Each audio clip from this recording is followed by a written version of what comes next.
called, I think, network effects or something. Yeah. Network effects in DoubleZero. Yep. Okay. Nihar Shah, DoubleZero project, video 3, take 4. Perfect. Everyone loves to talk about network effects, but what truly are they and how do they manifest in the DoubleZero network? Network effects conceptually are straightforward. They're the benefits that existing users receive when new users join the system.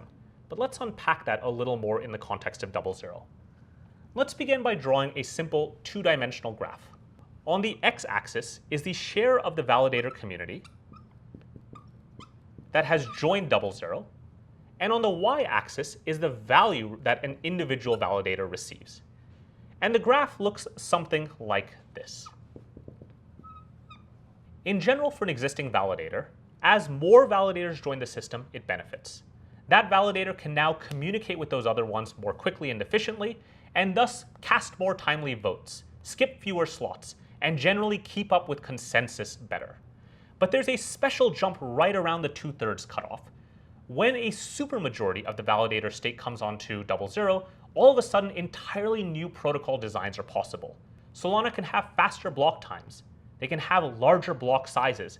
They can do entire overhauls like Alpenglow. And so in general, these network effects are strongly positive, but especially convex and potent right around the supermajority threshold. Now let's think about another graph. Let's say I have on the x-axis now the percent of the RPC community and the searcher community that joins DoubleZero. I'll argue that the graph looks a little more like this. As RPCs and searchers join the network, they can communicate with those validators more efficiently, and so relay bundles and transactions to that validator. And the more RPCs and searchers that join the network, the better it is for the original validator. There is maybe some mild concavity at the very top of the graph, because once you have most of the RPC and searcher set on the network, the remaining bundles and transactions are pretty well spanned by those, and so you don't have as strong a positive effect, but still unabashed network effects throughout the entire thing. Now let's think about a different type of graph from the perspective of an RPC or searcher.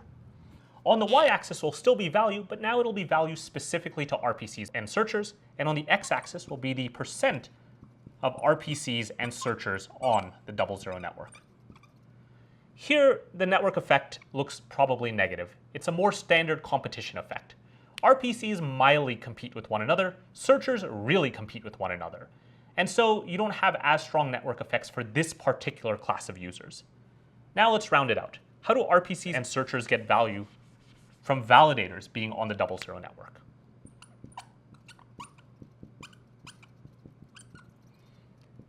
And this final network effect is probably a pretty strong and linear one.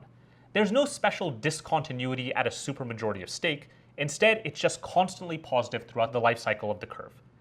For when more validators are on the network, RPCs and searchers can just land their transactions and bundles better, and they just want larger and larger adoption as a result.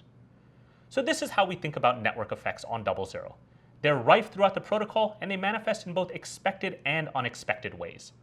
But above all, it's quite clear that network effects are very strong here. And so every user generates value for themselves, for users that will come after them, and for users that have come before them. And so we want everyone, including you, on the DoubleZero network.